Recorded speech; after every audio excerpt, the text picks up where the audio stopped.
Okay, in theory, the streams have started, and now I will check to see if they have.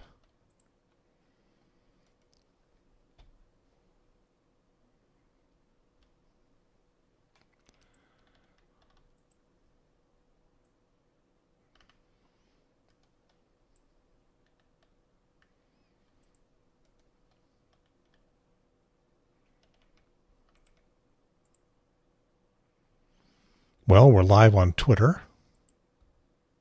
That's the most important thing. Okay. Oh, I'm trying to get my screen sorted out here. Oh, it'll be very confusing.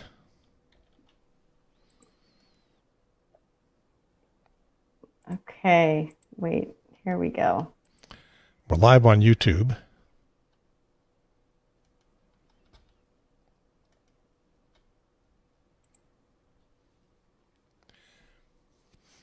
Yeah, if you want, you can pin the signal from me.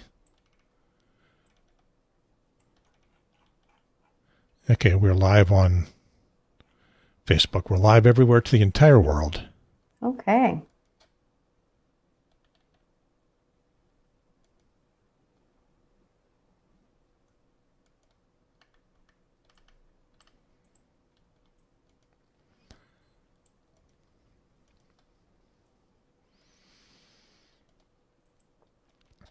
So yeah, you can pin the video you're getting from me, so you can see what's being switched, or whatever you want to do. Zoom is so confusing. There are careers out there now being made by people doing Zoom training. Yeah, I've seen quite a number of things on Zoom that I would like to unsee. But you haven't seen anybody go to the bathroom though, right? Oh, I have. Oh no, I sure have. Yep. I thought that was just like a joke. Oh no, that happened last week. It was and the person running the meeting had the chat off, and so I had no way of signaling to them, but there were a lot of people on the call, and you could see people's faces were just going, oh, and I can never unsee that. Yeah.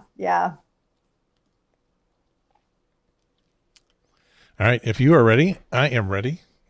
I am ready. Then there are things I need to do. And okay. we begin with the introduction to the show as ad-libbed by a previous guest and a protest leader, organizer. His name is Kerwin Pittman. I went downtown yesterday. I dared to go downtown yesterday. I went in the afternoon before all this stuff happened last night. And the Emancipate NC rally was just finishing up. And their folks were hanging out on the sidewalk, and I ran into Don Blagrove and Kerwin Pittman, who they've both been on the show before. Don may show up later on. I asked them both. Kerwin's not available this afternoon. Don maybe, haven't heard from her yet, so maybe they'll show up and we'll talk about Breonna Taylor stuff. You don't exist in a vacuum, though. You probably are paying attention to the Breonna Taylor.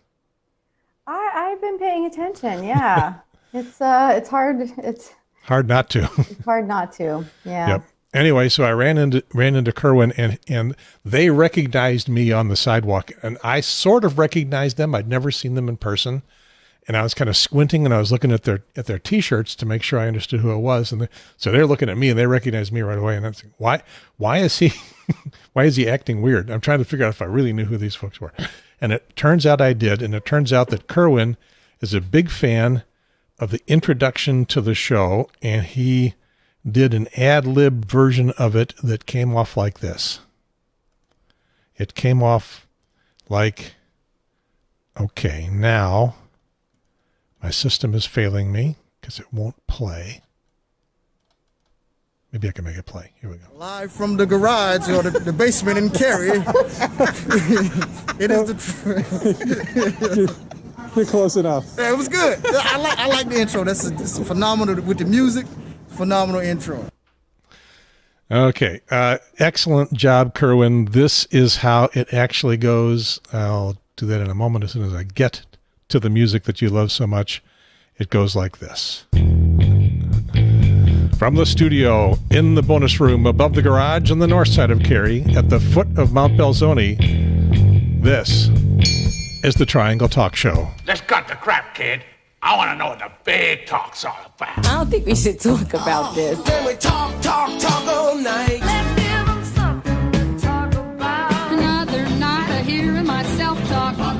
Stop me if you've heard this one. Talk is cheap, yo. With a little less talk and a lot more action. I don't wanna Talk to me. So knock it off and put the yickety-yak. Let's tell it like it is and how it could be. How it was and, of course, how it should be. keep that motor mouth moving morning, noon, and night. And we keep on talking, baby. You know you're bound just to drive me away. And sitting in that studio above the garage, in the basement, whatever Kerwin said, I'm Gary Pierce, and this is going to be no Brendan, no Jen, apparently no Sarah. Not sure about Sarah ever, but apparently no Sarah. So it's just going to be me, and together or all by myself, we're still the best team of podcasters in North Carolina. And this is episode 114. It's a voting episode. September 27th, 2020. The ballots are a disaster. And that is a quote from our illustrious President Donald Trump. Donald J. Trump. He was asked if he would commit to making sure that there is a peaceful transition of power after the election, and he said, we'll have to see what happens. I've been complaining very strongly about the ballot, and the ballots are a disaster. And we got a guest, a returning guest to the program. It is Lynn Bernstein, the founder of Transparent Elections North Carolina. Can't believe it's been like a year since the last time that you were on here. But welcome back, Lynn. Thank you. Thanks for having me. And I think you got a lot of information for us about ballots. I do. But first, I have to do. I don't have to do anything, but I'm going to do the boilerplate. Triangle Talk Show is, well, here's the important part. We're back on Facebook and YouTube. On Facebook, Warner Music Group and Universal Music Group, which had us taken down from episode 111, kaboom, down off Facebook, off YouTube, because we played a little bit of their precious music, fully under fair use rights and auspices, and I disputed their claim that I was violating their copyright, and they both accepted my dispute and released their claim. So episode 111, You Can't Handle the Truth. We played a bunch of music, all about the pandemic. It wasn't just a jam session. We talked about it. We commented on it. We didn't play that much of anyone's song. We talked over most of them. Warner Music and Universal Music filed copyright complaints on our Facebook feed and had the episode taken down. Warner Music filed a copyright complaint on our YouTube feed and had that episode taken down. I responded, formal disputes, both platforms. I claimed fair use. Facebook gave them 7 days to respond. At about 9 p.m. on the 7th day, also known as the last possible moment, both of them capitulated to my superior reasoning, like the mangy dogs that they are, and episode 111 went back up on Facebook, just in time for nobody to care about it anymore, because it was old news. YouTube gave Warner Music Group 30 days to respond. Lynn, you're familiar with the way government and big corporate, these are not governments, but they might as well be the music rights people. You know how they respond to you.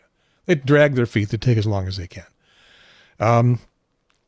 YouTube gave Warner Music Group 30 days to respond, but they put the episode back online in the meantime. And even though Warner Music Group agreed to our claim on Facebook, they haven't yet responded to the exact same claim for the exact same video on YouTube.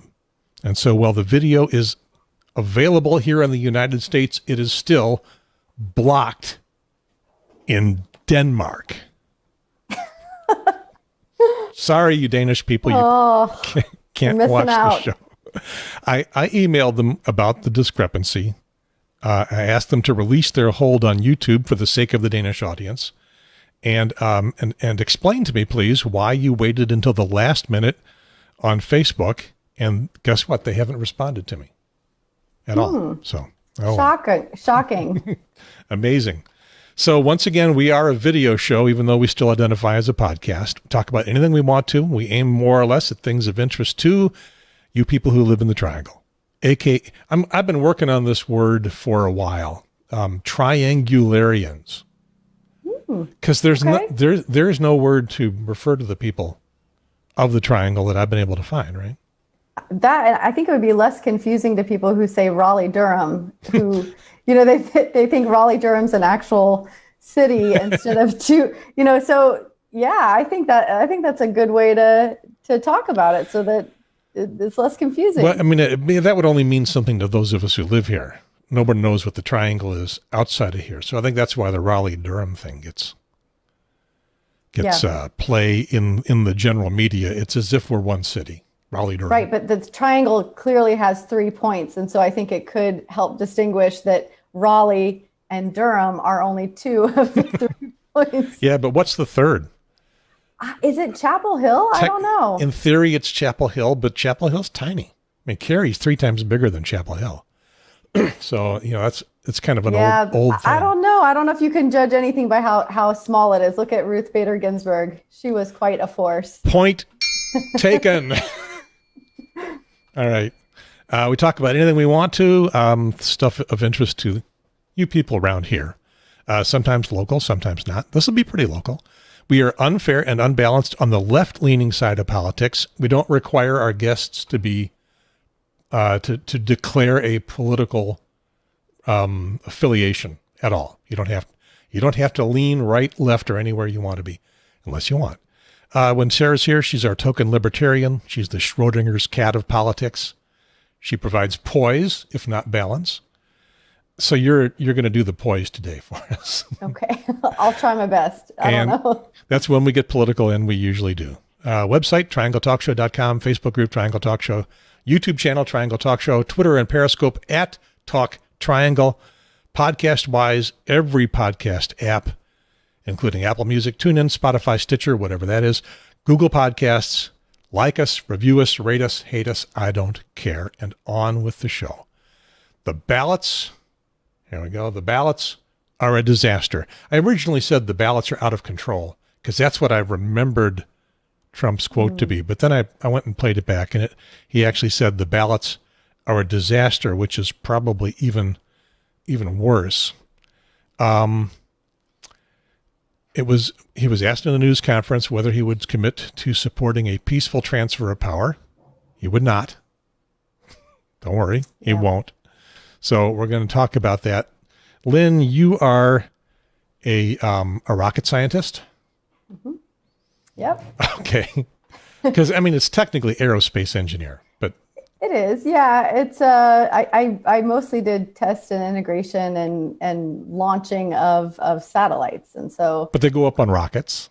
They go up on rockets, and we did have to test some ballistics, and yeah. So I guess technically, yeah. All right, but I mean, aerospace engineer. That's where you began. Right. Mm-hmm. You have a BS in engineering from the University of Colorado in Boulder. And you actually did that for the beginning of your career. I did. Yeah, I did that. And then something more important happened. Well, exactly. 2 things more important happened. One, I had a couple of children and decided that, as Ruth Bader Ginsburg says, women can have it all. They just can't have it all at the same time.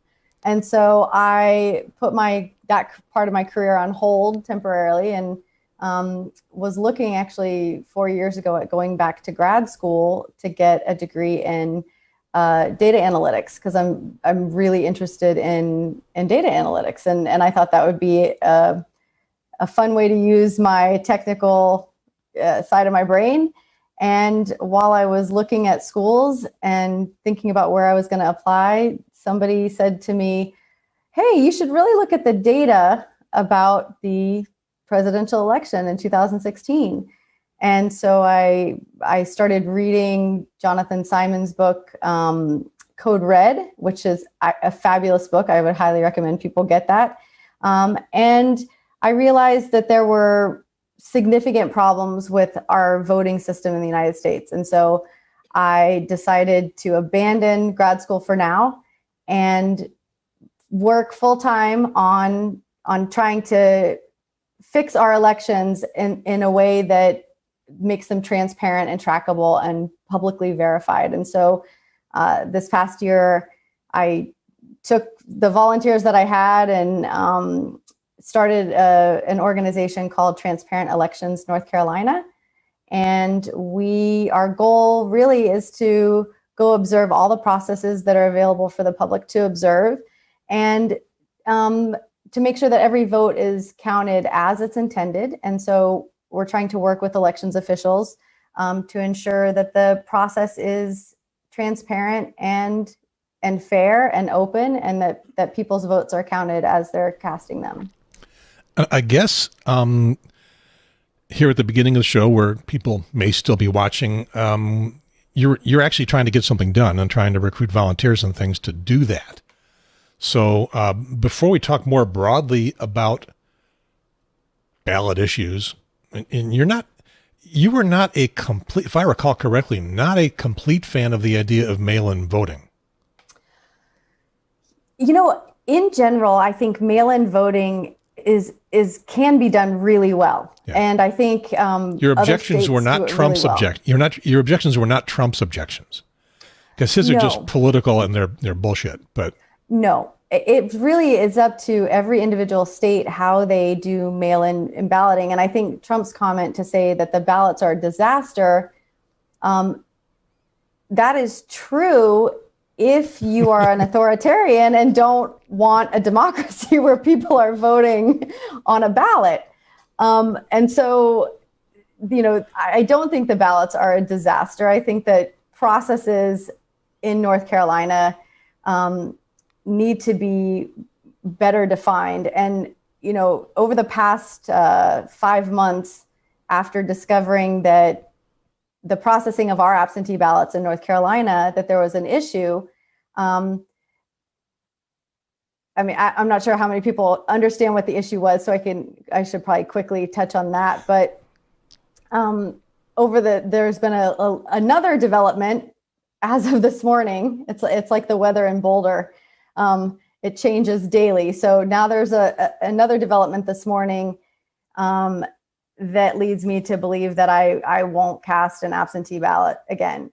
Oh my! A couple of days ago, I thought things were good when the state issued a directive to the counties to say you have to follow the law and you need to process every ballot that is approved in the same meeting where it's open. So starting September 29th, counties will have what's called absentee ballot meetings. They'll do this once a week leading up to the election.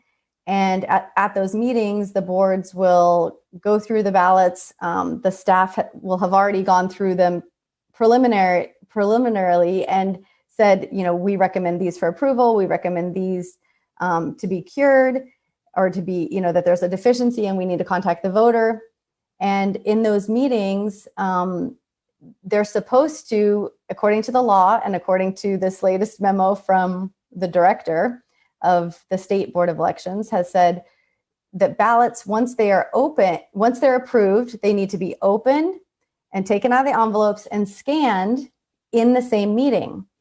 And I was very excited because I had been working on this and ignoring my family for the past 5 months to try to get the state to issue this directive, because counties weren't doing this. They were opening the ballots. You had exclamation points in your Facebook posts. Right. So, they were opening the ballots and then flattening them and saying, well, we need to flatten them because they're getting jammed. And I just, refuted that with evidence.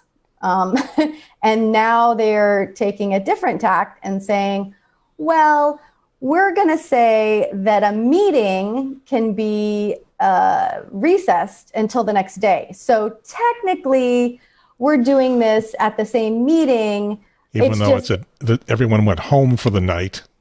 For several nights, maybe even. So that's the loophole now as of this morning. Damn it. They are. I know. My poor kids. They desperately need some time with me, and every time they, the Wake board and the Durham is planning on doing the same thing. We elect these people, right? These are elected positions. Are these appointed? These are appointed positions. Okay. And so we elect the people who appoint them. Yes. Yeah. Yeah. Technically, I guess yes. So I'm pretty upset because, as of a couple of days ago, I told several of my friends who had called and said, so, how would you recommend that how are you going to vote? How do you recommend that we vote? And I said, well, I'll tell you how I'm going to do it and you can decide for yourself. And I called some of them and I said, this is great news. I'm going to probably do an absentee ballot. And now I'm thinking, no, I'm not. Okay. So early voting, in-person early voting, is technically still absentee, I believe. That's what they call it. Although you do get to go in person, vote on, it's essentially the same as election day. It's just you're voting early. And for some reason, North Carolina decides to call it absentee early voting. I'm not sure why. But for most of us, especially around the Triangle, you put your ballot into the machine. It gets, what happens in the machine? It gets scanned. It's not counted yet.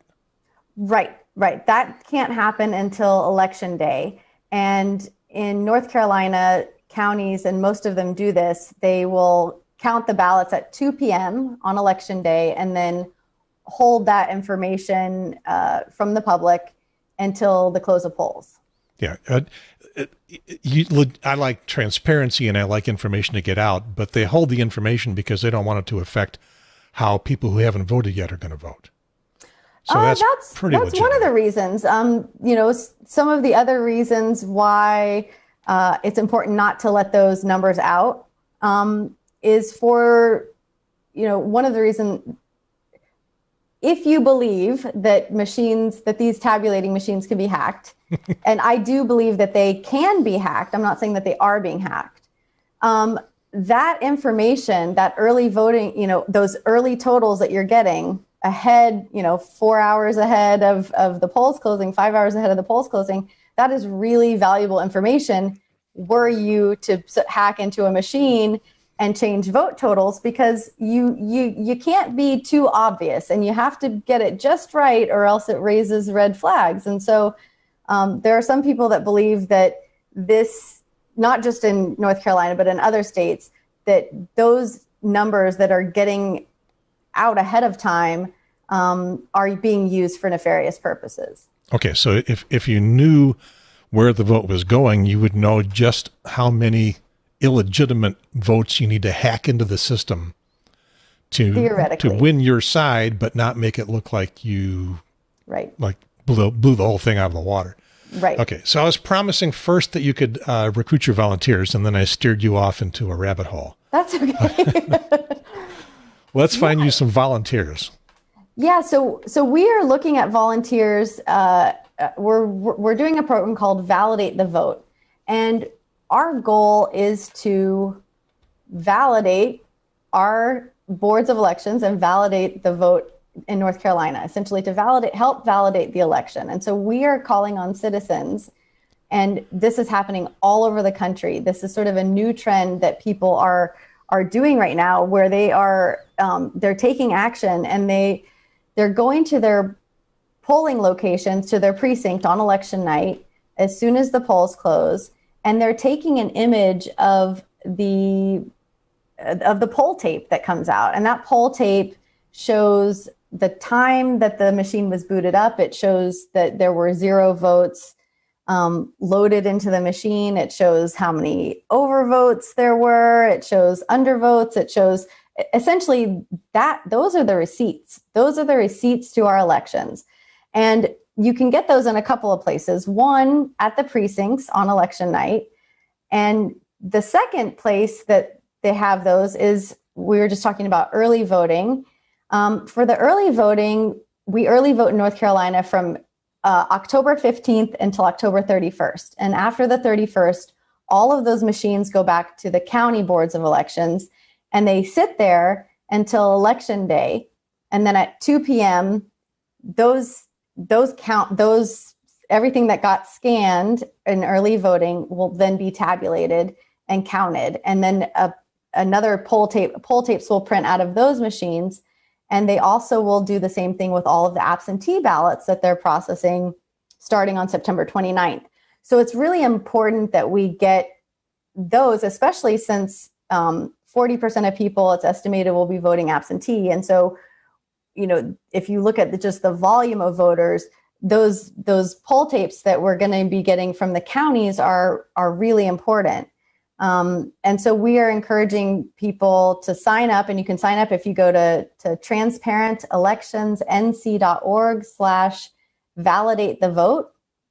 And you can sign up there to go to your own precinct, or you can sign up to go to your county board of elections and image those tapes. Or you can actually sign up if you want to help sift through that data at the end after the election. We've already got quite a few volunteers to do that as well. There's a few hiccups still with that, and that I still do not have confirmation from Wake Board of Elections that they will allow me to image those tapes on election night. I was going to ask, this is something that people can actually do. They can show up there and get access to these things? Right. And in all the counties that we've contacted so far, and we've contacted most of the larger counties, but I sent a letter to every county in North Carolina, and the response I got back from more than a quarter of them was, absolutely, come on election night. You can come and watch what we're doing. You can come and, see all the materials coming back. The only one who is saying no is Wake County. And I've reached out. WTF. Over. Yeah, I went there at the primary on election night with my neighbor because we could not get a poll tape from Chavis Community Center. The chief judge just refused to let my neighbor see the poll tape or tell him what the results were. So we drove over there, and we were met in the parking lot by the election director, Gary Sims, and the deputy director, and then another staff member. And we were told to leave the premises immediately. And I asked if I could see those poll tapes from early voting and absentee voting. And I was told, no, you will leave immediately. And I know the rules in North Carolina. And so I thought, I thought at the time that no board of elections allowed people in at that moment. And I thought, okay, well, we're going to have to get that changed between now and the general election. And I went home and I made some phone calls and found out that it's just Wake County. So what's the law on this? What have you got backing you up? So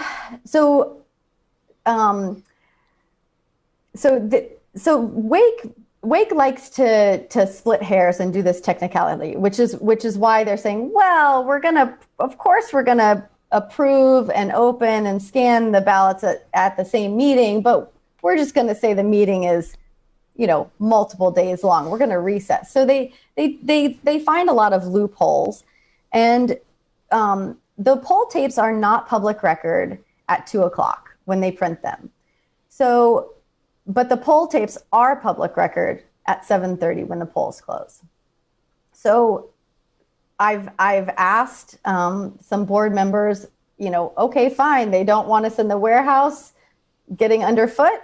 Fine. Would you be willing to post them in the lobby of the Board of Elections or on the window outwardly facing so we can see it? And I still haven't gotten an answer. And so I don't want to talk too much about legal stuff, but I will be getting those tapes. I'll just say that. So let me see if I understand correctly. You get them at the Board of Elections headquarters. Can they be viewed at precincts as the precincts are closing? Yep. So at each precinct, they will be viewed. So the law is pretty clear, and it says that the public can witness the vote count.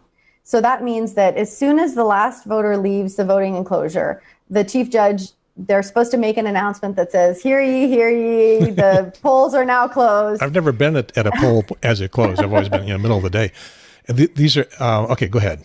Yeah, so once that happens, people are allowed to come into the voting enclosure, where people are voting. After voting has stopped, they're allowed to come in, remain completely silent, stand back, don't get in the way, and they can watch that machine, somebody take that machine and tabulate the votes, and then this cash register type thing prints out. And at that point, you would respectfully ask the chief judge to either announce the totals on the tape or allow you to take an image of the tape. And really, we've only had an issue in one location. And so Wake County. In Wake County, yeah. But is that happening at every precinct in Wake County? That they're getting their instructions from the County Board of Elections that say, no, you may not. In fact, the poll worker manual for the primary did tell the poll workers to post the tape. It did say to, put the tape in a publicly viewable area if somebody's there and asks for it, if somebody's waiting for it. It did instruct them to do that. And so this chief judge did not follow, what was said in the poll worker manual. Okay, and there's law behind it, but the law is not so specific that says this is exactly what they have to do. They just say it has to be public. Well, they say that any member of the public wishing to witness the vote count at any level shall be allowed to do so. And I talked to some of the people who wrote that law, and they said they made it broad like that because they wanted transparency. Okay, but they weren't specific about how it must be done. But if you're there, does anyone ever actually do this? Show up at the tail end of the day? It's 7:30 is our typical closing time, right? Right. And when I was a poll worker for the 2018 election, there were 5 or 6 people waiting at the door to image those poll tapes. Okay. Yeah, I mean, and Wake County's been doing this for a long time, and so I actually didn't think there would be any issues when I set out to do this. I'm not going to, I will take the heat at Wake County. I'm not going to send any volunteers there. To the headquarters.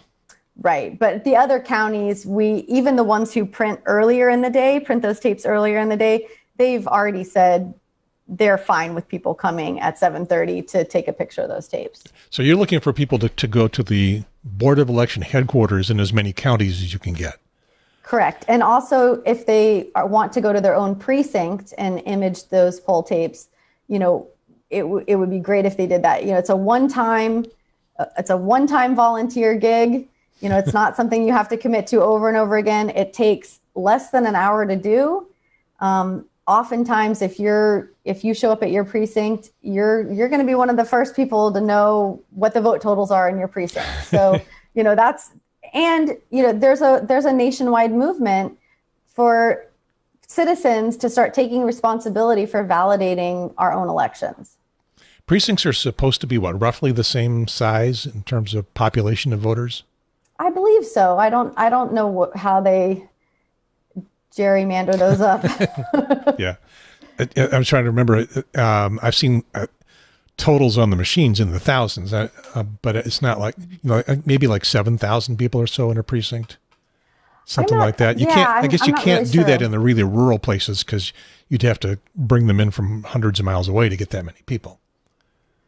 Yeah, I'm not sure what the regulations are as far as where how far away, what's the maximum somebody needs to live from that precinct. I know that the state has really tried with their budget to make sure we had, enough precincts. Wake County doesn't have nearly as many early voting locations as we used to, which is unfortunate because I think we're going to have more of a turnout this year. So I think people can expect longer lines if they go on election day. So, especially now that you've told them not to mail in their ballot. well, I'm not saying don't mail in your ballot. I'm saying contact the state board and contact your county board and express to them that you do not like the idea of them holding your ballot. And also, you can go, there are very limited number of seats that are going to be available for people to go on the 29th and each week thereafter to watch this process, because it is an open process. But the counties have been instructed that if they, because they can't accommodate, a ton of people, they're going to be live streaming these. And so, you can click on any county board of election, find out, the date and time that they're going to have their meeting, and click on the link to watch it. And I encourage people to watch what's going on. And that's really the best way to guard our democracy is to have public oversight. So this gets confusing because we're talking about taking a picture of the poll tape. That is the early voting and I guess the election day voting. Is it early voting or just election day voting? Early voting, election day, and absentee. Okay, so at the end of each day at a polling place, they're doing that at each early voting place at the end of the day? No. Okay. So yeah. See how easy it is to get confused? Yeah, sorry. So the poll tapes are only generated on election day. It's supposed to only be elected on election day. So people will go early vote, and the board, at each precinct, early voting precinct, they're allowed to scan the ballot, and that essentially means the ballot goes through the machine.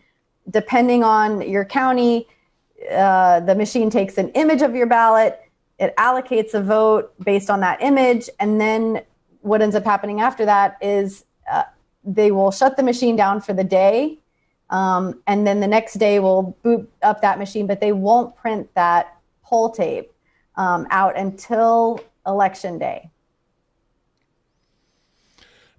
Okay, I was distracting myself. The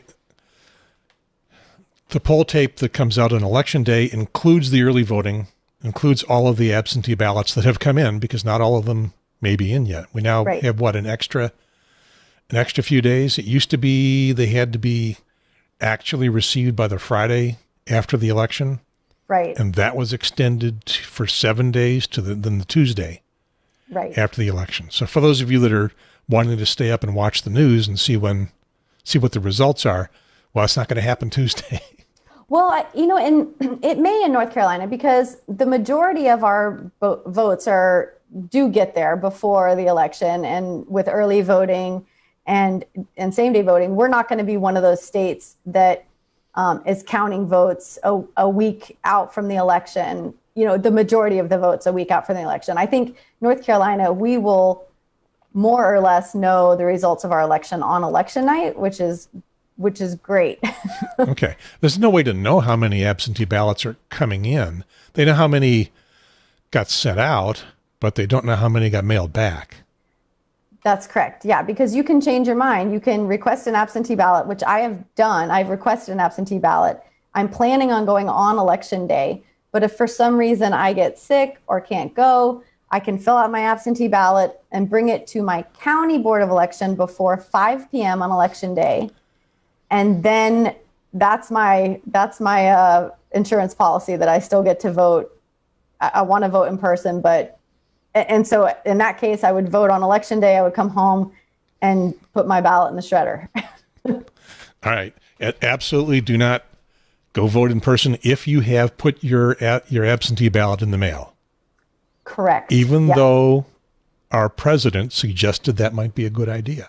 No, and in fact, I am often critical of North Carolina's election processes. I think a lot of them need to be refined or improved. North Carolina is great at making sure you vote only once. They will find you and they will prosecute you. I can guarantee you that. Did they get the information out to the early voting sites about whose ballot has been arrived in the mail? So do they get that out there promptly so that, very shortly after they receive you in the mail, you show up on their database? or on whatever the poll workers look at?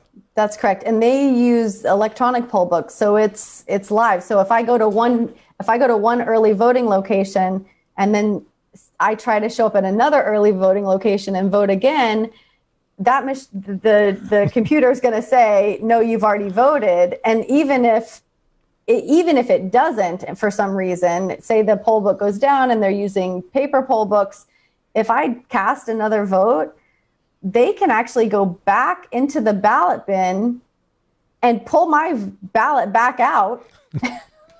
And then they would prosecute. I see. And then a little door opens up at the front of the table where they register you.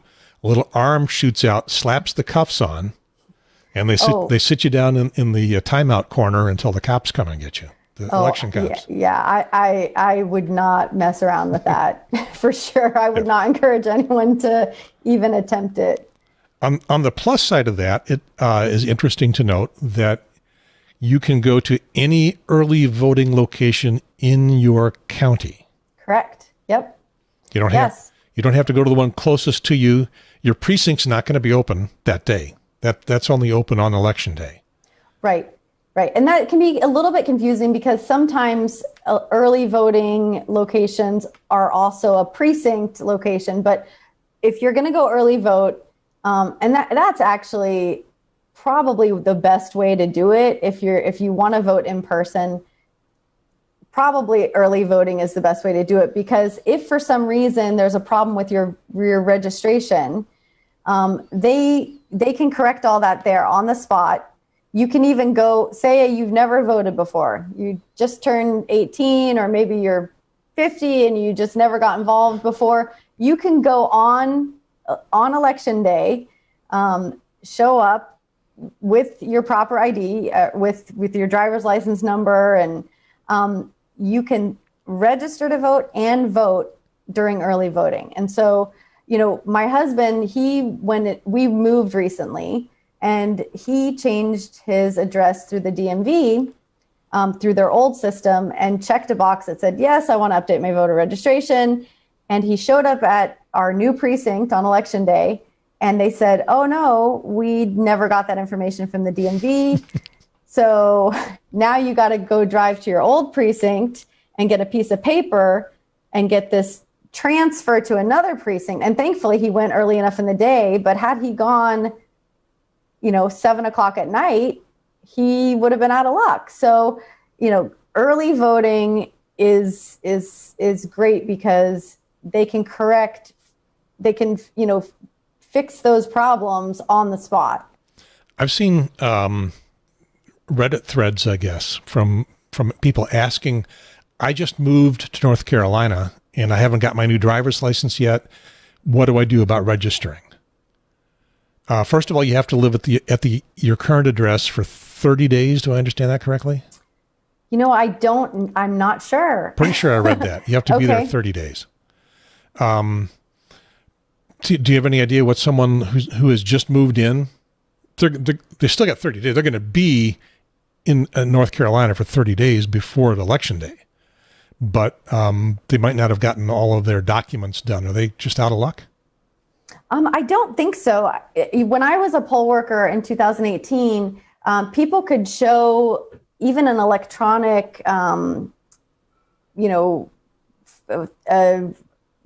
electronic proof of residency, electronic proof of address. So if you had a utility bill or something like that, you could use that as because when you register, you do have to prove your address with a driver's license, your driver's license number, they check that.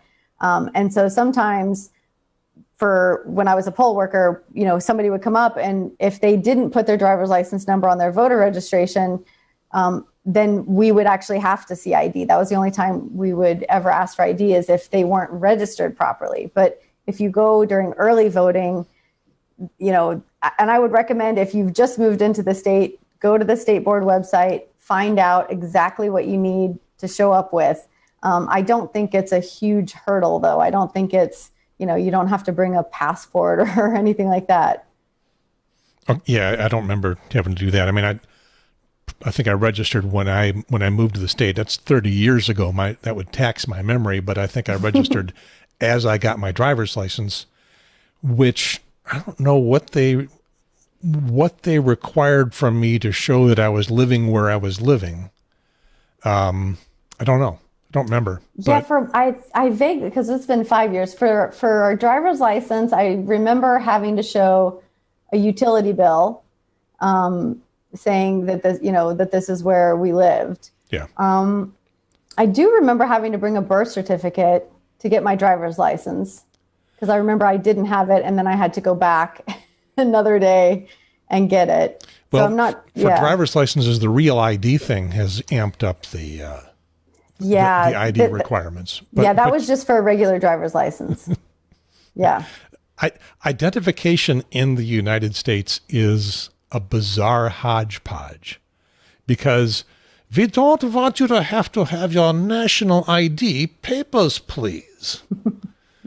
I mean, people resist the idea of doing that, and so we come up with this catch as catch can system of figuring out who the hell you are. Right. And I think it varies from every state, because I feel like every state has different needs, right? I mean, just like the driving age is different in different states of when kids can get their permits and whatnot.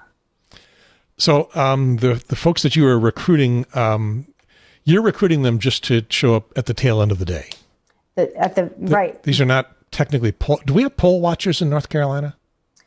We have poll observers, and so they're sort of divided into two flavors: inside poll workers and outside poll workers. And so, or inside poll watchers and outside poll watchers. And so, inside the precincts, the only people that are allowed inside to do observing is sort of like what I did for the Democratic Party for the primary. If you are going to be inside the precinct, either early voting sites or on election day, you have to be sent there by your party. So the party chooses observers to go in, and those have to be, the party chair submits a list, and only those people are allowed inside.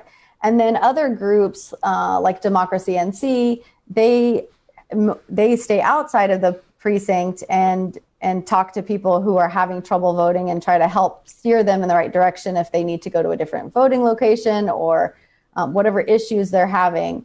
And so if people want to do either of those, they should, contact Democracy NC or contact their political party. So each political party will have their own poll observers inside. Okay, I can understand the problem with having 1,000 poll watchers inside the polls. But it irritates me a little bit to hear that you have to be sent there by a party, because I'm unaffiliated, so I don't have a party that could send me. But if I wanted to do that, apparently couldn't get inside to watch. That's true. Too bad. That's true. Yeah, and I was a poll observer for the Democratic Party for the primary, but I'm not going to be a poll observer for the general election for the Democratic Party. Because to put it nicely, they wanted me to observe, but they apparently didn't want me to talk about anything that I saw. And I decided that it was more important to let the public know what was going on, so that we had the opportunity to change it, rather than going in and being a silent observer and not saying anything. There are a whole lot of people out there who like the idea of telling people to shut up. And we wonder why. Yeah. Whistleblowers are not treated well in our country right now. I don't know. This is also, so you're not recruiting poll watchers. You're recruiting, this is a special category of, you don't have to be in a party. You don't have to be affiliated with anybody. You just say, Lynn told me to come, come take a picture of your poll tape, unless I'm in Wake County, in which case maybe I can't, because maybe the Wake County Elections Gestapo won't let me. Well, so our organization, the one that I started, is nonpartisan, and it is truly nonpartisan. I work with Republicans, I work with Libertarian Party, people who are unaffiliated.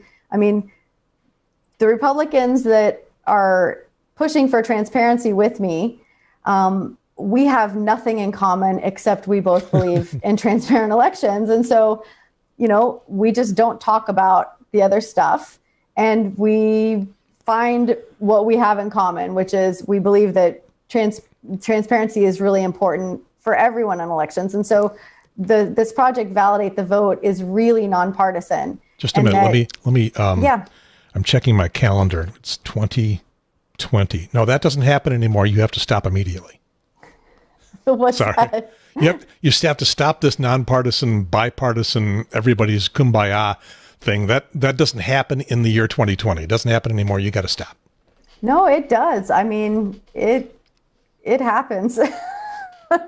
I think there's something to be said for really trying to find out.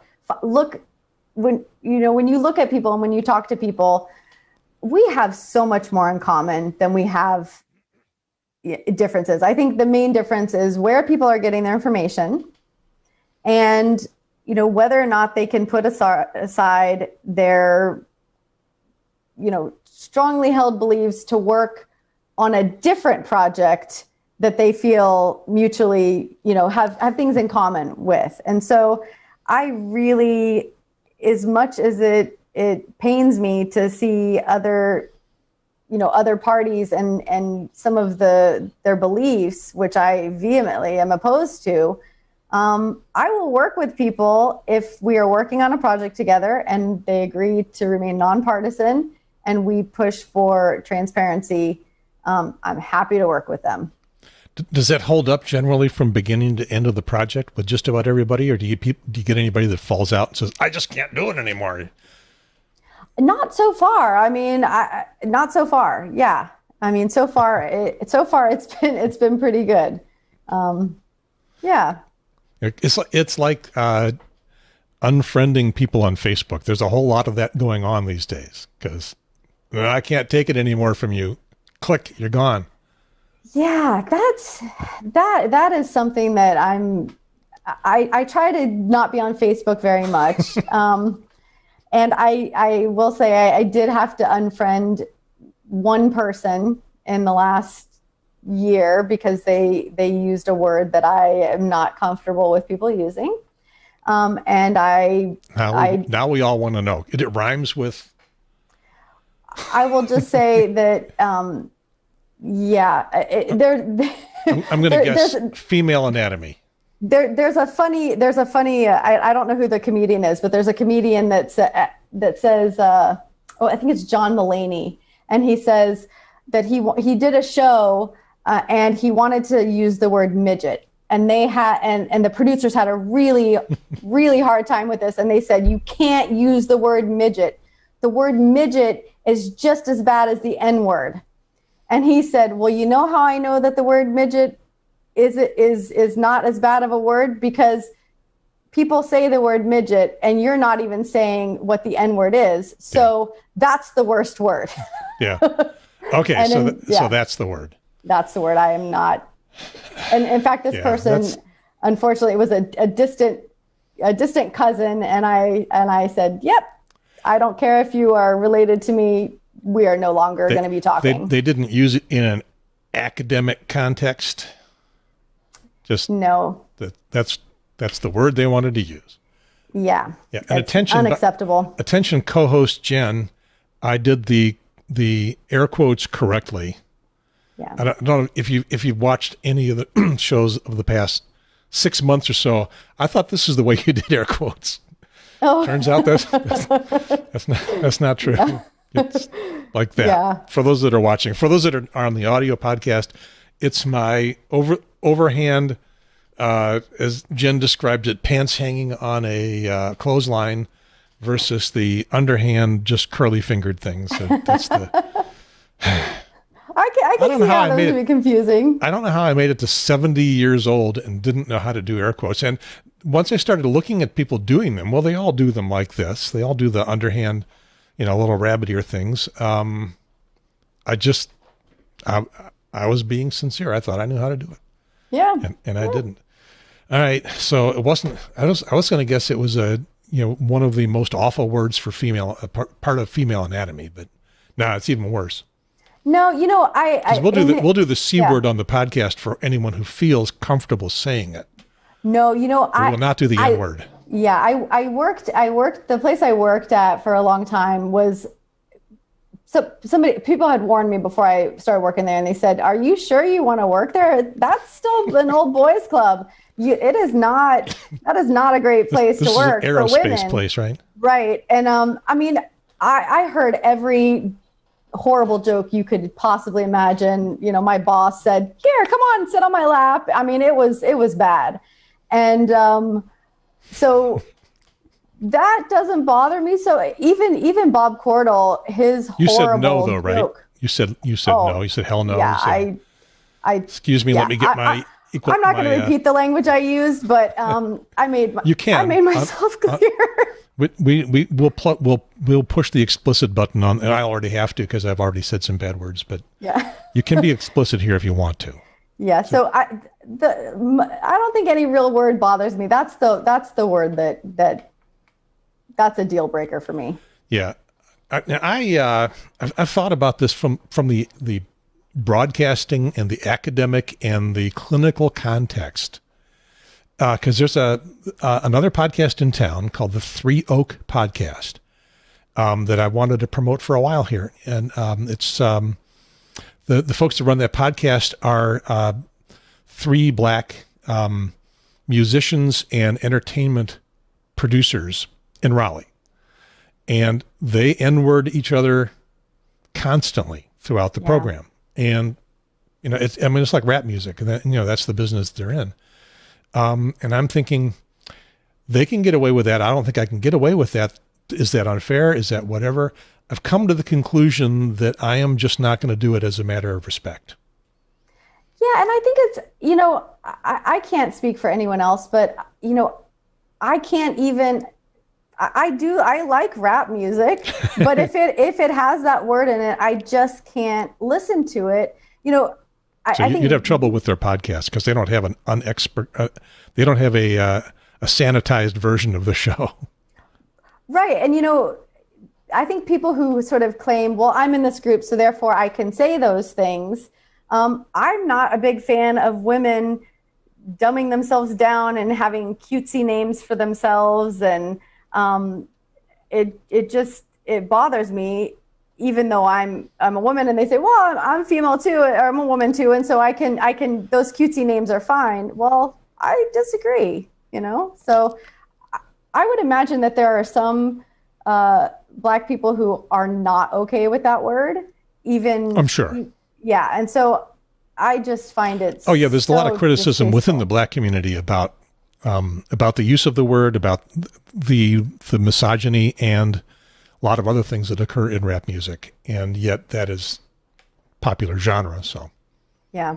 It's I think it just perpetuates just the horrible stereotypes that a lot of groups face, and it's just not who I am. Yeah. So last time I was talking to you, about a year ago, our concern was voting machines. Where do we stand on those? Did you make any progress? Well, we did actually make some progress. So Guilford County, they went ahead and went with hand-marked paper ballots for their voters. And they ended up saving, I think the county budgeted $8-point-something million for the machines. And because they went with hand-marked paper ballots, they only spent couple million, and they ended up with, I think, a $5 million surplus. And with that money, they gave bus drivers a raise of $15 an hour, and they ended up, and this is pretty sad that I didn't even realize was happening, was that they ended up putting in heat and school in the buildings in Guilford County. And I didn't realize that the public schools there didn't have heat and air conditioning. And that broke my heart a little bit to hear that that kids had to bundle up and try to, it it is miserable being cold and trying to have to pay attention in class in an unheated classroom. This was out in the rural parts of the county, or everywhere in Guilford County? Oh, I'm sure it wasn't everywhere. Yeah, I mean, I can't imagine Greensboro schools not having heat. Many of them didn't. I mean, now they do, because they spent a couple $1 million to put heat and air conditioning in the schools. And so, and it's all because of you, actually. Well, there were a lot of people who worked on that. I played somewhat of a role in that. And and I feel pretty good about that. And most of the counties who decided to switch didn't choose those horrible ballot marking devices with the barcodes. Mecklenburg ended up picking those, unfortunately. And so if you wanted to vote with a paper ballot in Mecklenburg, your only choice is to vote absentee to do a paper ballot. Not early. Yeah, not early, just a pure mail-in. Right. And one of my friends, she lives in Mecklenburg, and she went in and tried to see if they asked for a hand marked paper ballot, and they wouldn't. They didn't have one. They won't do it. Yeah, didn't have one to give. Hand marked paper ballot. Let me see if I remember from last year, with an audit trail. Right. So was there more words to that? So it's really the best record of voter intent. I mean, if you think about firsthand, the voter is filling out that ballot, they're validating, they're verifying their vote as they go, versus touching a computer screen, and then this long piece of paper prints out, and then you have to read this tiny writing and try to figure out if all of the races were there. And there's no real way for a voter to prove that what they saw on the screen is the same thing that they saw on that paper. And there were states that that are having problems with these machines where, they say, well, I voted for this one person, but it printed something else on this, ballot receipt. And there's no way to prove to the poll worker that the machine failed. People just assume, oh, well, it was user error on the part of the voter. And so what ends up happening are two things. One, the majority of voters don't even check. And those that do check, most of them don't. I mean, they did some studies on this. Most of them do not find errors on their ballot. And then if they do find an error, well, then it's blamed on them as user error versus that there's some problem in the machine. And in Georgia right now, and I know we're trying to keep this local for North Carolina, but this happened 2 days ago. Georgia tested all their machines, these ballot marking devices that they picked for the whole state. And 2 days ago, the Secretary of State sent a letter to every county and said, oh, there's a problem with our databases that we loaded onto those machines. And all that logic and accuracy tests that you did to make sure these machines were going to be okay for the election. Sorry, 11 days until early voting, and we're going to fix the database and then either require you to test all these, 60, 80,000 machines, which is unreasonable. So I think somebody is putting pressure on the state to say, you know what, Georgia has a backup hand-marked paper ballot system, and they need to use it.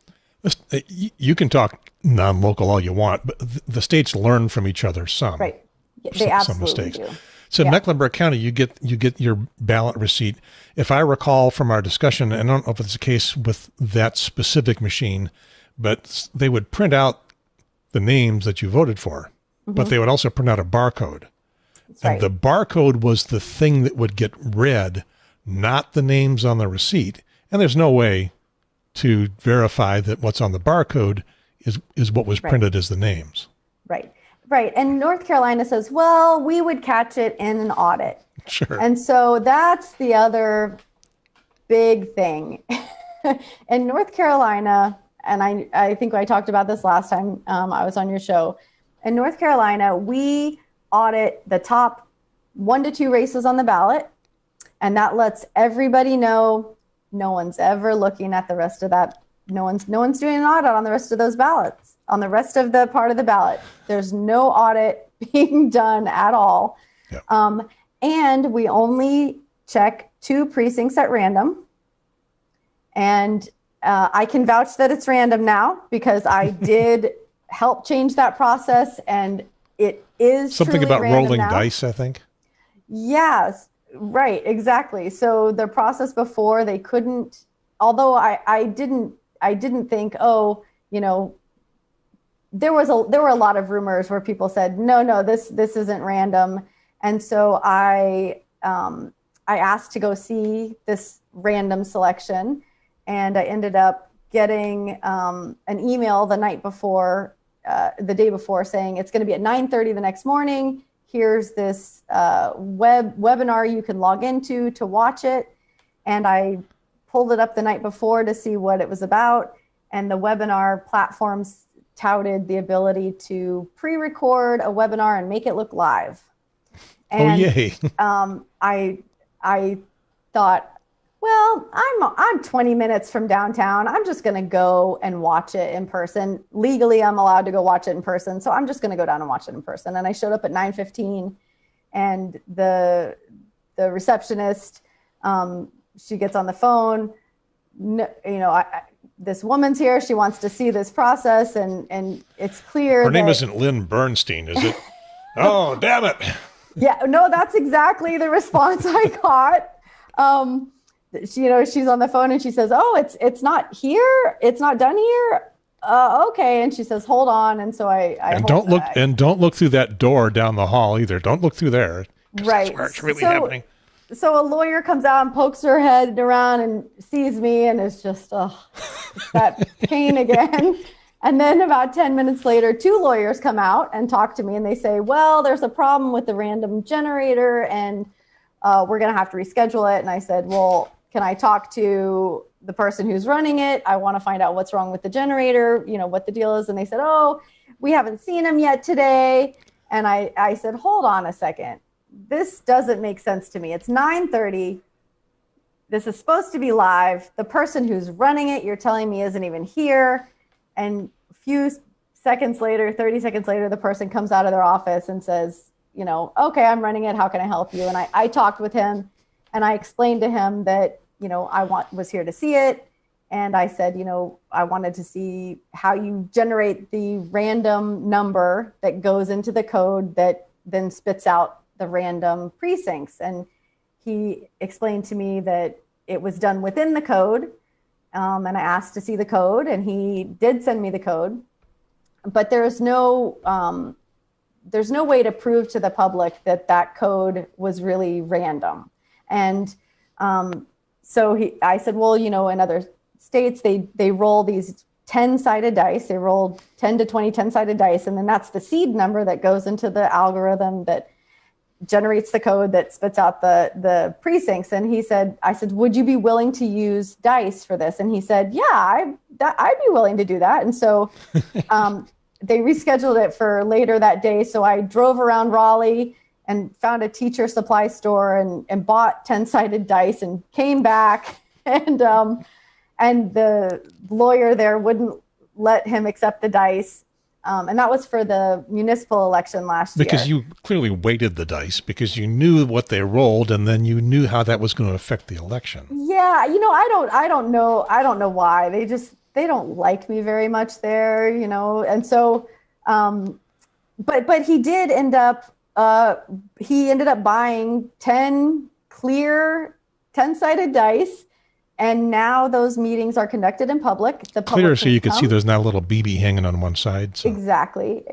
Although, if you're rolling 10 of those, it's randomized enough that even if they were weighted, it would be impossible to kind of cheat. So, they do it in public. They actually let people go down now and roll the dice, and they give the code, the input code, and the input file. They give the code, and then they give the output file. And then I send those codes to a professor in South Carolina, a computer science professor in South Carolina, and one in Berkeley. And they graciously check this code for me every time. And then I can say to everyone, "Yep, these were chosen at random."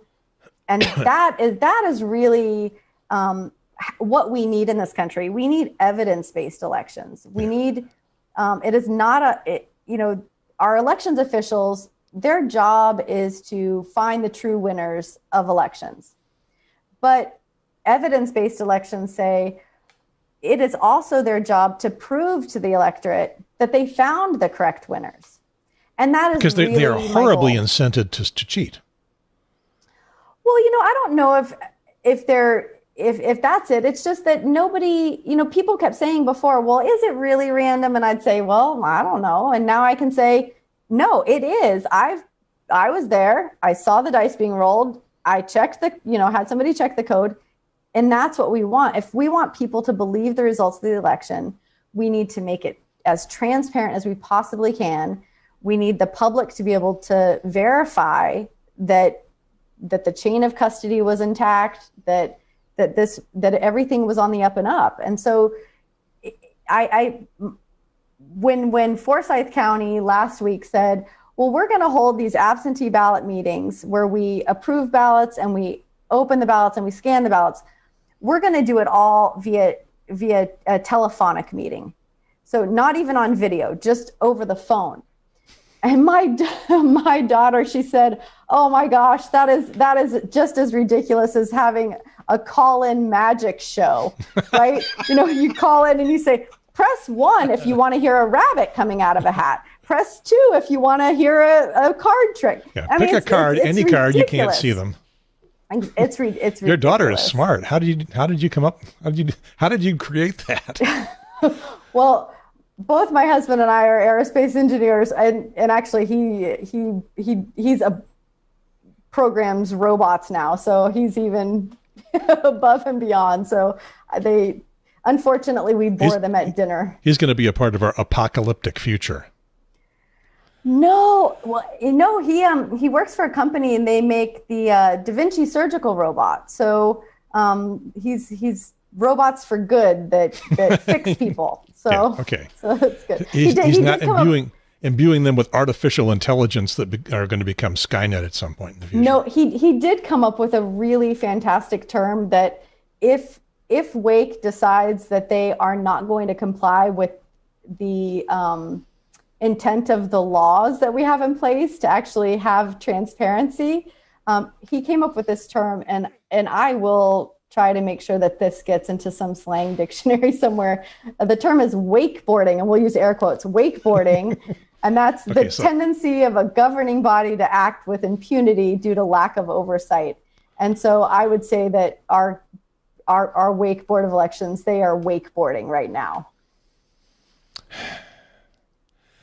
So I was accusing them of being of having a strong incentive to cheat. That comes not directly. Somebody could bribe them. That would be a direct incentive to cheat. People who appoint them, people in other areas of the government who have influence over them, who are actually being elected, well, they've got a strong incentive to cheat. Yeah. We would love to think that all of our public servants are. You'll find the center there. Yeah. Linda's adjusting her camera to put herself in the middle of her box, but this is impossible to do because when you turn your camera to the right, you go to the left. Yeah. It's just a nightmare. Where was I? We would love to think that our public officials are above board, honest, and there just have been too many movies, too many TV shows showing that that's just not the case. Movies, TV shows, they're. Actual trials. Yeah, I think the amount of fraud in elections is very small. I am not going to go as far as the Democratic platform party, whatever they say, where there's no fraud. That's just unrealistic to think that 100 election directors in our county, that not a single one of them releases that information of those tapes that that they print out early on election day, those totals that they get at 2:00. Are we really going to say that not a single one of them couldn't be bribed, or a single person in any Board of Election office couldn't be bribed into giving somebody those results. Yeah, or they just have such a strong feeling of a partisanship one way or the other that they see things going against the direction they'd like them to go, and they just tweak things a little bit. And you know that I think that could happen more now than ever. I think because people feel so strongly about their side that they believe that what they are doing is for the greater good, and I could see people justifying, cheating. I mean, these things do happen. I mean, these little insider frauds here and there, they do happen. They happen all over the country. Now, the way to combat that is evidence-based elections that are transparent and trackable and publicly verified and on camera. The other way to combat that is vote in numbers so great that even if there are small amounts of fraud here and there, insider fraud here and there, that won't change the actual outcome of an election. And that's, this process of Wake and other counties opening the ballots and then leaving them in the warehouse for a week, it begs the question, well, who has access to those ballots? How many blank ballots are laying around the warehouse that could be swapped out? What if people don't select candidates on the down ballot races? This has happened in other states. They've caught insider election workers filling out those races. Yeah, they don't even have to erase something that was there. They just start filling out down ballot empty spots. Right. Or even creating overvotes, right? Voting for, somebody votes for one candidate that they want, and an insider can bubble in the next candidate in that same race, and now that person's vote doesn't count. Yeah. And so, we need North Carolina, with this directive that was issued last week, I was actually feeling really good about our elections. I was ready to come on your show and say, you know what? We are almost there. We have come a long way. They're having more transparency. They're processing with no gaps in public oversight, and it has a good chain of custody. And really, we just need to push for risk limiting audits after the election. There's nothing in the law prohibiting us from doing that. And unfortunately, loophole. I mean, there's a loophole of, well, technically we're opening them all at the meeting, but we're going to span the meeting over 5 or 10 days. One of the reasons, so the era of good feeling is over. Sorry, it didn't last long. One of the reasons they could do that is pure fraud. What are some other reasons? Are there some valid reasons for them to want to make things more convenient for themselves? Well, is that what it is, making it more convenient for themselves? So initially what they were saying is that that the ballots were getting jammed in the high-speed tabulator. And that is just not true. I mean, yes, jams occasionally happen, but these are ballots that have come in with a typical tri-fold to fit into an envelope. Right. And tabulating machines account for that. Right. I mean, otherwise it would be a nightmare. Yeah. I mean, Gary Sims went to the Wake County Commissioners last year and asked for money to buy these very expensive high-speed tabulators that were designed to handle creased ballots. And we bought, I think, 2 of them. Very expensive. And other counties are using the smaller precinct scanners that occasionally jam, that weren't designed to handle creased ballots.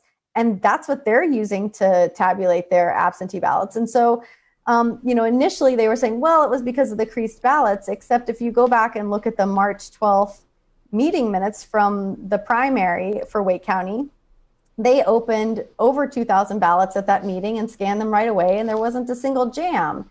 And I contacted, I'm part of this election verification network that has hundreds of lawyers and advocates and election administrators all throughout the country.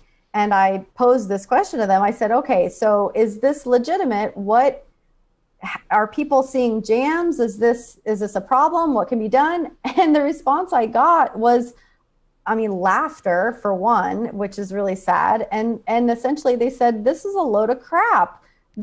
We've never heard of this. No other state has this problem. You better find out what's going on in North Carolina, because this is bogus. And so what do you why are they doing it? Well, so I had several of them write letters, expert letters saying, nope, this is not correct. And I sent those to the state. And now they are saying, well, now we have to do it because we have so many ballots. And so there's just not enough time. But if you look at the numbered memo that Brinson Bell put out, it really is very clear. It's in bold, it's underlined that any ballot approved at one of these meetings has to be open at that same meeting. There's so much redundancy of saying this. And they even go as far as to say, look, if you don't think you're going to be able to process and scan all these ballots that you're approving, hold back, and do them in batches so that anything you approve at that meeting has to be run at that meeting. And so they've made it really clear. And yet Wake and other counties are now saying, well, what's a meeting? Technically, what is a meeting? No, it's like this. No, you're right. What is a meeting? And I'm just thinking to myself, come on, this is ridiculous. She even put in there, look, at the beginning of the meeting, structure your meeting so that this goes expediently. So a way to do that, and I hate to say it, it's not rocket science, people. And who would know better? Hard. Who would know better? Right. It's not that hard. You have a batch of ballots, right? These get approved. You immediately hand those over to staff. They start opening them and putting them in the scanner as you're looking at another batch of ballots. And you do this and you figure out over the first 4 hours how long it's taking people to open the ballots and scan them. And then you halt that process and you say, okay, it's 10 o'clock or 8 o'clock or whatever time they're going to shut down that day. And you say, okay, we will close this meeting. We will call another meeting, or we will resume tomorrow or the next day. And it says very clearly in there, any ballot approved at that meeting has to be opened and scanned at that same meeting. And they underline it and bold it.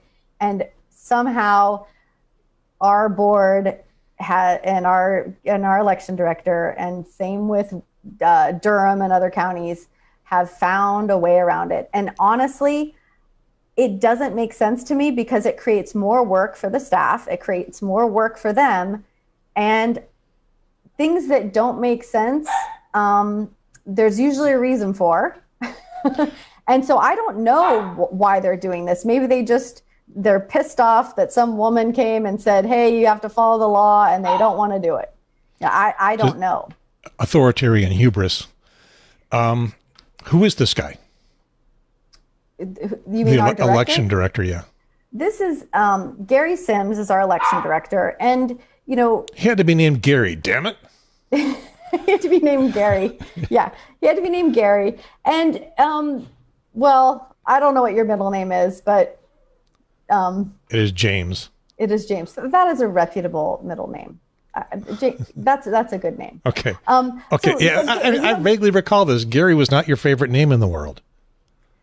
No, I don't have a problem. Because of Gary Sims. No, I don't have a problem. For me, names are not a thing. I'm an individual. I judge you by your deeds. That's really how I judge people. And your name could be, it doesn't matter what your name is. Yeah. But Gary Sims is good at I will give him credit where credit is due. He is very organized. He is very structured, and that can be good when you're doing, running elections and trying to make everything run smoothly. He got a pay increase for poll workers. Before, I don't know what they were making, but he went and got $11 an hour for poll workers. And so, that's a great thing. Apparently he did a phenomenal job making sure that our poll workers had the correct PPE to keep themselves safe, and has really done a great job with structuring and laying out polling places so that people can safely vote early voting and election day. So he has done a lot of good things. The things that I take offense to are that he essentially told me to leave the Board of Elections on election night or I'd be arrested. And not only that, he actually filed a formal complaint against me to the State Board of Elections for either, and I don't know what it is, for either, and we're going to use a lot of air quotes in this show. We'll just rename it air quotes. For either trying to illegally access a poll tape or illegally access a voting location. And I don't know what it is because I've sent in a public records request to the state asking for the formal complaint, and they won't give it to me. So does this mean when you go to the polls to vote this time, there'll be a black mark by your name and they won't let you vote? I don't know, but I'm thinking to myself, look, if Gary had a problem with something I was doing at the primary by asking to see a poll tape or asking to be led into the Board of Elections, the least they could do is tell me what he had a problem with so that I don't repeat that same thing for this election. But they won't actually. They've confirmed that, yes, he did file a formal complaint against me and several other people. But the state board, I've been asking for a month for that public record, and they will not give it to me. What happens as the result of a formal complaint from the director of the... So I had to do some research on this. I feel like that's all. My life is just one research project after another. For which you're paid handsomely, I know. Yeah. Yeah. So essentially, it either gets elevated, and in that case, you're then under some sort of formal investigation, or they dismiss it, or they investigate and then charge you with something. And they actually couldn't tell me when I called whether or not I was still under investigation or not. So I will be super pissed if my tax dollars are going to investigate me for just trying to get a public record. I will be very mad, but I'm pretty annoyed that I can't get that public record. This is sounding like an Animal House double secret probation. It's really un-American is what it is. Okay, one last thing to ask about, because you got to go, and that is the 2 Republican members of the North Carolina Board of Elections quit. Yeah. Yes. And this was over the decision you were happy with, and then let me see if am I connecting the dots? It wasn't. It didn't have anything to do with that. Nope. But I'm sure North Carolina, we didn't have enough drama, so we really needed this. So my understanding is that there are several legal challenges against. I shouldn't use the word challenge. There are legal cases. People are suing the state board for a variety of reasons. One of the reasons that one group was suing for was how people could remediate their ballot. How could they cure their ballot if their ballot was flagged? Say I had my neighbor witness my absentee ballot, and he didn't print his full name and he didn't print his address. I believe previously the state would have you fill out a whole new ballot or rectify that in some way. And this, the state board voted unanimously to change that process to require some sort of affidavit on the part of the voter. So I could then fill out an affidavit form and say, oh, my neighbor, Jan, she signed it. Here's her full name. Here's her address. Sorry, I forgot to put that on there. And then I could cure my ballot that way, and then my ballot would be accepted. That's what the state board, and there was some other stuff about drop boxes. And I to be honest, I haven't read all the meeting minutes that got released for that. But what ended up happening apparently was that after that meeting, the GOP found out that those state board members voted for that. And the state board members are saying that they were tricked or not given enough information or were given the incorrect information. And they essentially didn't vote for that. They voted for something else. And so there's apparently some sort of dispute about what they actually thought they were voting for. And so in the aftermath of that, the state board went ahead, the 3-member board now, the 3 Democrats voted to release the meeting minutes from that meeting so that they're claiming that no, they knew full well what they were doing, and here are the meeting minutes to prove that.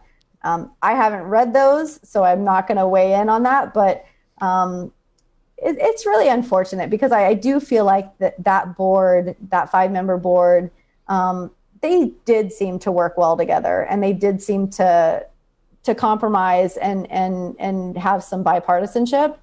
And so I think it's really unfortunate that those members were told, essentially, they were told to resign by the GOP.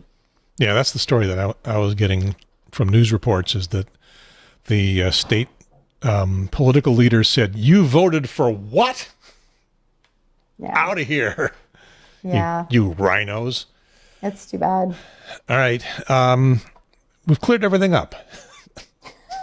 Yeah, so go to transparentelectionsnc.org/validate the vote and sign up to get a poll, to image your poll tape on election night, and then I'll send you instructions on where to send that. And fingers crossed, all the numbers match up, and we can say, yep, they choose precincts at random, and it's really random, and all of our numbers match up. And so anyone, questioning our election, they can go take a hike. Yeah. If we had another half hour, I would have you riff on things that Trump has been saying about elections and paper ballots and stuff, but we don't have that half hour. So maybe next time. Yeah. There's the never ending. We can do it like a Wake County Board of Elections meeting, that we're not ending the show. We're just we're just tabling it. We're recessing the show. This session, and we will pick it up again because I'm sure 5 more things will happen between now and next week. People can follow you on Twitter. You are who? I'm either Bernstein_Lynn or Lynn_Bernstein. I think it's Bernstein_Lynn, I think. Okay, it may be. It may be Lynn. Anyway, it's on. If you go to transparentelectionsnc.org and go to About Us, you'll see my. It's Bernstein_Lynn. I have the technology. I can do that. Oh, excellent. There you are. Yeah. So just under my name, under my Good Trouble shirt, I've got follow Lynn on Twitter at Bernstein_Lynn. You've been letting your hair grow. It must be pandemic related. Yeah, I did give myself a haircut about a month ago, and the only thing I can say is it's shorter than it was before, because I'm not going to go to a hair salon right now. And my older daughter has offered to cut my hair, and I may take her up on that. Okay. Yeah, my wife has been to one. I got my hair cut. It was I had the cancer thing earlier this year, right? And it was growing out super curly, and so I saw that picture. This is what it looks like now. I don't know if it's going to come back curly or not. It may have gone past the straight position. Okay, so you are Lynn Bernstein, Transparent Elections, North Carolina. I am Gary Pierce. Oh, it says down there on the title, I am Q. This is my Q shirt. So apparently I am QAnon.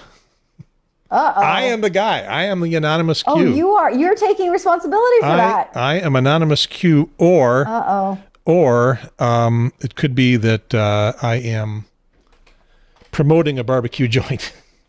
Okay, you had me worried there for a minute because yeah. I was going to say, please tell me you don't believe any of that nonsense.